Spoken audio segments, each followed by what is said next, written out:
एक शाम राजा कृष्णदेव राय के महल में बहुत उत्साह का माहौल था।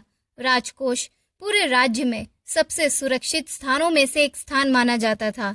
इसमें मोटे पत्थरों की दीवारें, लोहे के दरवाजे और दिन रात पहरा देने वाले रक्षक रहा करते थे। लेकिन कुछ समय से अजीबोगरीब घटनाएं घटने लगी थी। हर सुबह कुछ सोने के सिक्के गायब हो जाते थे। बहुत ज्यादा नहीं, बस कुछ ही। लेकिन दरवाजे कभी टूटे नहीं थे, ताले भी सही सलामत थे। पहरेदार ने शतपूर्वक कहा कि कोई भी अंदर नहीं आया था। राजा क्रोधित हो गए और बोले, बंद खजाने से सोना कैसे गायब हो सकता है? वो गरजते हुए बोले। सभी मंत्री घबराकर फुसफुसाने लगे। एक मंत्री ने कहा, महाराज, ये तो जादू ही होगा। एक अन्य मंत्री ने कहा, शायद कोई अदृश्य चोर हो। दरबार में दहशत भरी फुसफुसाहट शुरू हो गई। राजा ने उस एकमात्र व्यक्ति की ओर रुख किया जो शांति से सब कुछ देख रहा था, तेनालीराम। तेनाली, राजा ने कहा, इस चोर को ढूंढो। अगर कोई राजकोष से चोरी कर सकता है तो पूरा राज्य खतरे में है। तेनालीराम ने विनम्रतापूर्वक हाथ जोड़े और कहा, महाराज, कोई भी चोर पूरी तरह से अदृश्य नहीं होता। कुछ चोर बस बहुत चालाक होते हैं। उस शाम तेनालीराम खजाने का निरीक्षण करने गए। भारी दरवाजे के बाहर दो हट्टे कट्टे पहरेदार खड़े थे। अंदर सोने के सिक्कों, रत्नों और आभूषणों से भरे संदूकों की कतारें थी। तेनाली ने हर चीज का सावधानी पूर्वक परीक्षण किया। ताले एकदम सही थे। खिड़कियों को लोहे की सलाखों से सील कर दिया गया था। वहां कोई गुप्त सुरंग नहीं थी। तेनालीराम सोचते हुए धीरे धीरे कमरे में इधर उधर घूमने लगा। अगर कोई अंदर नहीं आया, तेनालीराम ने धीरे से कहा, तो चोर पहले से ही अंदर होगा, या फिर कोई भरोसेमंद व्यक्ति। पहरेदार हैरानी से तेनालीराम को देखने लगे। आपका मतलब है हम में से कोई एक? एक पहरेदार ने घबराकर पूछा। तेनालीराम ने हल्की सी मुस्कान दी और कहा, वो तो देखा जाएगा। उस रात तेनालीराम ने राजा को अपनी योजना बताई। उसने कहा, हम राजकोष के फर्श पर विशेष पाउडर से भरा एक कटोरा रखेंगे। किस तरह का पाउडर? राजा ने पूछा। बहुत बारीक आटा, तेनाली ने उत्तर दिया।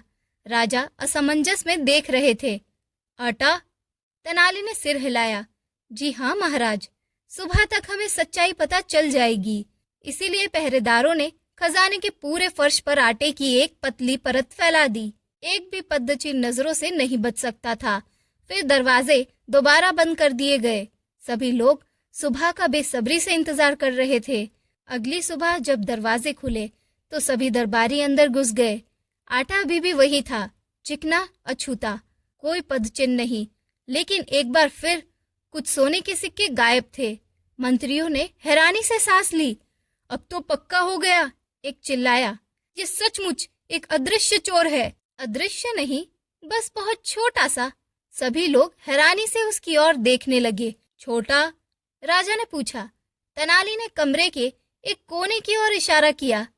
वहां दीवार के पास एक छोटा सा छेद था और इसके बगल में आटे की हल्के निशान, छोटे छोटे पंजों के निशान। पहरेदार और करीब गए। चूहे? एक ने चिल्लाकर कहा। तेनालीराम ने शांत भाव से समझाया, ये महल के चूहे ताकतवर और चालाक है। हर रात वे इसी छेद से अंदर घुसते हैं। लेकिन चूहे सोना तो नहीं चुराते, एक मंत्री ने कहा। तेनाली ने सिर हिलाया। आप सही कह रहे हैं, लेकिन वे सिक्के गलती से ले जाते हैं। उसने एक सोने का सिक्का उठाया और दरबारियों को कुछ चौंकाने वाली चीजें दिखाई। किनारों पर छोटे छोटे काटने के निशान थे।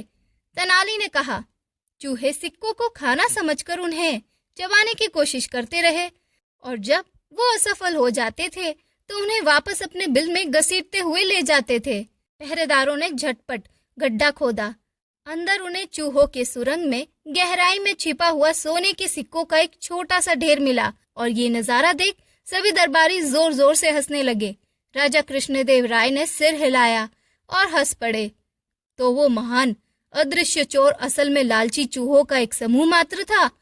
तेनाली ने चंचल भाव से झुककर अभिवादन किया। महाराज, छोटे से छोटे जीव भी बड़े से बड़ा रहस्य रच सकते हैं। राजा ने छेद को बंद करने और खजाने की सफाई करने का आदेश दिया। फिर वह तेनाली की ओर मुड़े। एक बार फिर तुम्हारी सूझबूझ ने हमें भय और भ्रम से बचा लिया तेनाली। तेनालीराम की इस कहानी से हमें ये सीख मिलती है कि चमत्कारों या जादू पर विश्वास करने से पहले हमेशा सरल सत्य की तलाश करें, या जैसा कि तेनालीराम कहता है, शांत मन उन रहस्य को सुलझा सकता है जिन्हें भयभीत मन नहीं सुलझा सकता। तेनालीराम की आज की ये कहानी आपको कैसी लगी है कमेंट सेक्शन में जरूर बताएं। नेक्स्ट मोरल स्टोरी आपको किस टॉपिक पे चाहिएगी मुझे कमेंट सेक्शन में जरूर बताएं।